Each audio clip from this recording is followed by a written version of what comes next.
जब संन्यास लेने के लिए किसी सदगुरु के पास पूर्व काल में जाया करता था कोई जिज्ञासु भक्त बैरागी जिसमें वैराग उत्पन्न हुआ हो, तो संन्यास की पहली प्रक्रिया होती है कि उसको ब्रह्मचर्य दीक्षा दी जाए।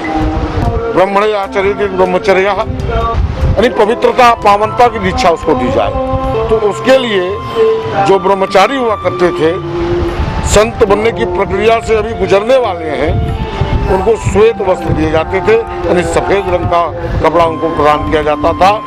उसका अर्थ ये होता था कि वह सफेद एक पवित्र रंग, बेदाग रंग, उस साधक को ध्यान रखना पड़ता था उसमें कहीं दाग न लगने पाए, कहीं कलंक का टीका न लगने पाए, तो उसे सफेद वस्त्र दिए जाते थे। जब उसमें उसकी परिपक्वता हो जाती थी, जब उस निष्णात हो जाता था, उसमें उस परीक्षा को पास कर लिया करता था, तब फिर वो दीक्षा लेता था। और दीक्षा देते समय गुरु उसको जो है क्षमा, दया, करुणा ये जो है सिखाता है। तो उसको पीले वस्त्र दिए जाते थे, क्योंकि पीला रंग जो है वह पृथ्वी का है, और पृथ्वी से अधिक अगर कोई सहनशील है तो वो संत है। क्योंकि खोद खाद धरती सहे, काट कूट बन राय, और कटु वचन संत सहे और सहा न जाए।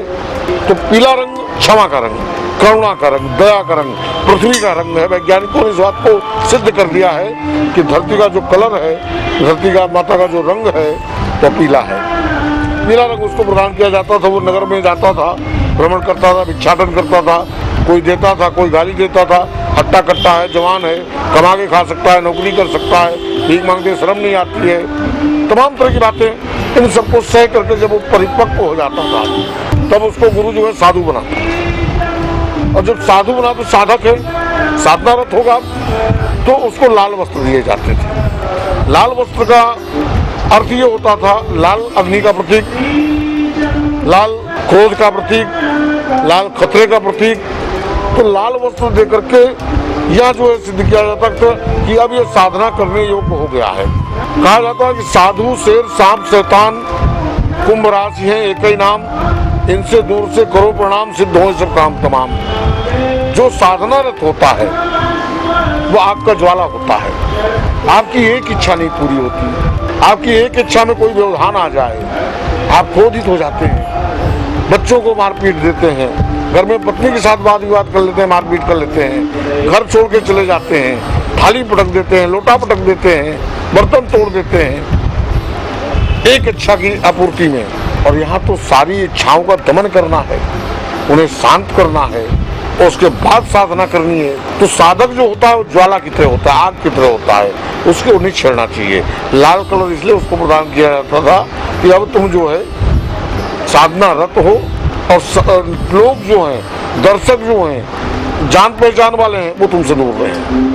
अगर तुम डिस्टर्ब करोगे, निश्चित तौर से वो गाली देगा, मार देगा, चिमटा उठा के मार देगा, त्रिशूल लेके दौड़ पड़ेगा, उसकी साधना भंग होगी, और आप कहोगे देखो ये बाबा है। तो ये बहुत समझने की बात है। जब उसमें वो निष्णात हो जाता था, सारी साधनाएं, सारी सिद्धियां उसे प्राप्त हो जाती थी, तब उसे काला वस्त्र दिया जाता था। काला रंग सभी रंगों का सम्मिश्रित रंग, मेरी तो काली कमरिया चढ़े न दूजो रंग। अब वो इक्वल हो गया, पूर्ण हो गया।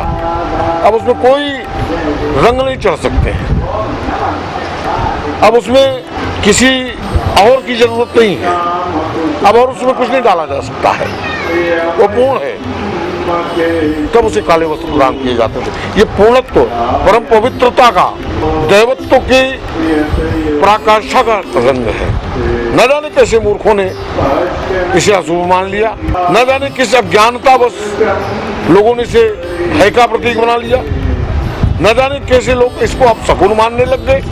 ये दुर्भाग्य है कि हम अपने शास्त्रों का अध्ययन नहीं करते हैं, अपने गुरुओं के साथ सत्संग नहीं करते हैं।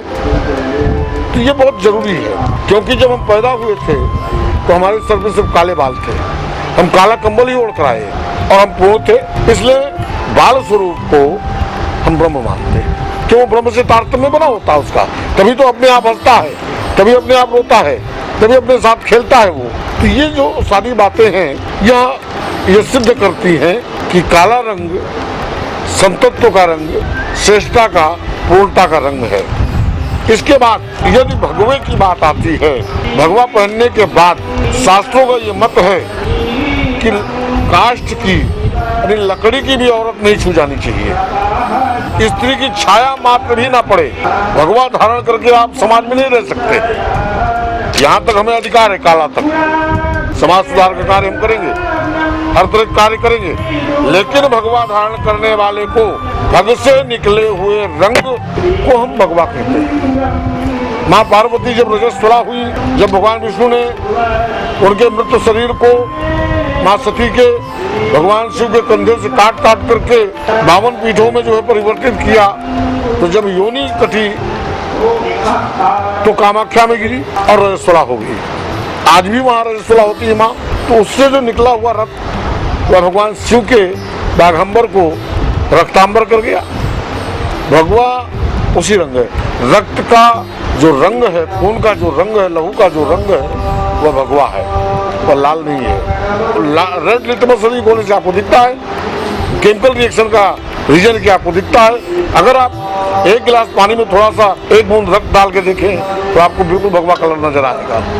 तो उस समय से यानी वैराग की चरम सीमा, वैराग की पराकाष्ठा, फिर समाज से कोई लेना देना नहीं, वह ज्ञान मार्गी हो गया।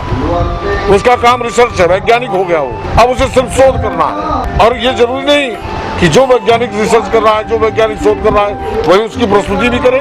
तो भगवा जो है ये लोगों ने हिंदुत्व का प्रतीक बना लिया, लोगों ने संत का बाना बना लिया, लेकिन भगवा का जो अपना एक महत्व है, गरिमा है, उसका पालन कोई नहीं कर पा रहा है।